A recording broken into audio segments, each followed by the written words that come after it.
నాలుగవ గొప్ప నిబంధన ఏంటంటే క్రొత్త నిబంధన. అందరూ చెప్పండి.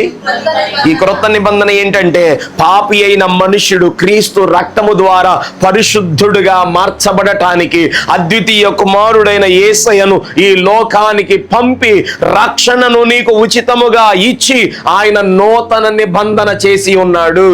ఇప్పుడు మనం అందరం ఏ నిబంధనకు సంబంధించిన వాళ్ళం? Yes, we belongs to the new covenant. We are new covenant people.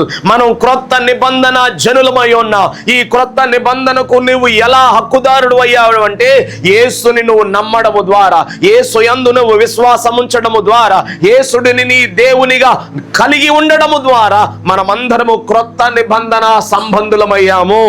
హల్లెలూయా. ఈ క్రొత్త నిబంధన ఎక్కడి దాకా కొనసాగుతుందంటే ఇదిగో నిత్యత్వము వరకు ఈ నిబంధన ఉంది. ఏంటి ఆ నిత్యత్వపు నిబంధన? యేసునందు విశ్వసించిన వారందరూ నిత్య రాజ్యానికి వారసులుగా చేయబడతారు. మీకు ఆ నిరీక్షణ ఉందా లేదా? మీరు ఎక్కడ ఉంటారు చెప్పండి. మీరు అందరూ పరలోకంలోనా నరకంలోనా? పరలోకమే. ఆ పరలోకం ఎలా అనుగ్రహించబడింది? యేసు క్రీస్తు అనే వ్యక్తి లేదా దేవుడు ఈ క్రొత్త నిబంధనను ఆధారంగా చేసుకుని మన మధ్యలోనికి రావడము ద్వారా మనము నిత్యత్వము కొరకై సిద్ధపడుతున్నాము.